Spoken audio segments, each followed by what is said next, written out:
Today is day 82 of the podcast, and I want to share a story about Jesus coming down from the Mount of Transfiguration. And when he comes down, he meets a man who tells him that his disciples could not cast out a demon, and he needs Jesus to help. So I'm going to read part of this story from Matthew 17, starting at verse 14. And when they came to the multitude, a man came up to him, falling on his knees before him and saying, "Lord, have mercy on my son, for he is a lunatic and is very ill, for he often falls into the fire and into the water. And I brought him to your disciples, and they could not cure him."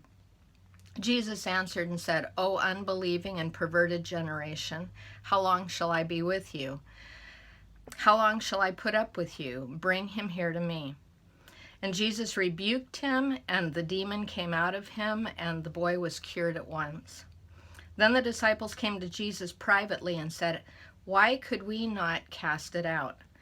And he said to them, "Because of the littleness of your faith. For truly I say to you, if you have faith as a mustard seed, you shall say to this mountain, 'Move from here to there,' and it shall move, and nothing shall be impossible to you." And keep that one in mind. We're going to come back to the mountain moving. Not today. But this kind does not go out except by prayer and fasting. And while they were gathering together, Jesus said to them, "The Son of Man is going to be delivered into the hands of men." So he tells the disciples, he's coaching them and sharing, your faith is involved. Faith is what moves mountains, but also this requires prayer and fasting. I want us to begin to see a rhythm here. Fasting, going out and listening to his Father and hearing the Father's will, and then finding out what blocks his will being done on earth as it is in heaven, and then Jesus removing the obstacle while in the wilderness or fasting or wherever he goes to pray.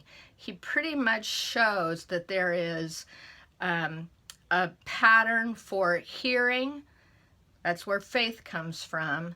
And then finding out if there's an obstacle to the Father's will, removing that, and then releasing that at the time of ministry.